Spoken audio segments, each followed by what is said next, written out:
साहब को मैं चैलेंज देने आया हूं सिरसा की भूमि पर। हुड्डा साहब 10 साल आपकी सरकार चली, ये 3D सरकार। 3D का मतलब है दामाद की सरकार थी। कौन सा दामाद समझ रहे हो ना? अरे समझ रहे हो या नहीं समझ रहे हो? दिल्ली के दामाद की बात कर रहा हूं, समझ रहे हो ना? पहले मुख्यमंत्री जो होता था वो सिर्फ रोहतक का होता था, रोहतक के अलावे किसी की चिंता नहीं करता था। और कांग्रेस वाले कहते थे मत करिए मत करिए। मैंने पूछा राहुल बाबा को क्यों ना करे? किसानों के कल्याण की बात हुड्डा साहब करते हैं। हुड्डा साहब को मैं चैलेंज देने आया हूं सिरसा की भूमि पर। हुड्डा साहब 10 साल आपकी सरकार चली, कितना धान कितना गेहूं खरीदा, हिसाब लेकर आ जाओ आप। सबसे ज्यादा धान सबसे ज्यादा गेहूं अगर किसी ने खरीदा है, सबसे ज्यादा दाम से खरीदा है तो नरेंद्र मोदी जी ने खरीदा है। मित्रों, नरेंद्र मोदी जी ने खरीदा। 2023-24 में 260 लाख मैट्रिक टन गेहूं खरीदा और धान 385 लाख मैट्रिक टन करा। सिर्फ इस वर्ष में ही 47,000 करोड़ रुपए का गेहूं खरीदने का काम हुआ है। और अब चेक भी आपके अकाउंट में सीधा ही जमा हो जाता है भैया, बीच में कोई बिचौलिया नहीं आता है। हुड्डा साहब, आपकी सरकार अनेक साल रही, कभी 6,000 रुपया किसान को सीधा नहीं भेजा। हमारे मनोहर लाल जी ने 52 योजना लाई। आप कई साल मुख्यमंत्री बने, 52 योजना नहीं लाए।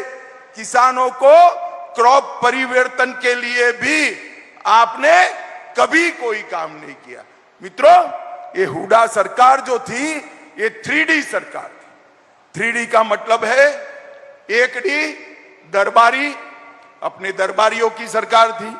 दूसरा D दामाद की सरकार थी। कौन सा दामाद समझ रहे हो ना? अरे समझ रहे हो या नहीं समझ रहे हो?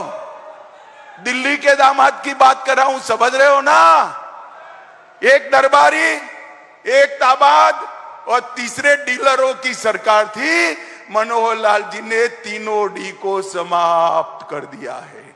मित्रों, मनोहर लाल खट्टर एक प्रकार से पहले पूरे हरियाणा के मुख्यमंत्री थे। पहले मुख्यमंत्री जो होता था वो सिर्फ रोहतक का होता था, रोहतक के अलावे किसी की चिंता नहीं करता था। ये हुड्डा जी हमेशा कांग्रेस की बात करते हैं। मैं हुड्डा जी को पूछने आया हूं, हुड्डा महाराज हिसाब लेकर हरियाणा की जनता को दो कि आपके शासन में, कांग्रेस के शासन में ऊपर नीचे दोनों आपकी सरकारें थी, आपने हरियाणा को क्या दिया? मैं आपको कहता हूं, कांग्रेस की सरकार थी तब 2004 से 14 तक हरियाणा को डिवेल्यूशन और ग्रांट इन एड के कुल मिलाकर 40,000 करोड़ रुपया दिया था। कितना दिया था भाई, जरा बोलो तो? 40,000 करोड़। और नरेंद्र मोदी जी ने 40,000 करोड़ से बढ़ाकर 1,30,000 करोड़ रुपया देने का काम किया है।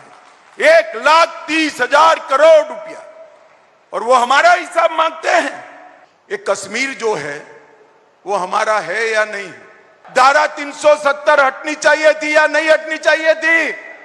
और कांग्रेस वाले कहते थे मत करिए मत करिए।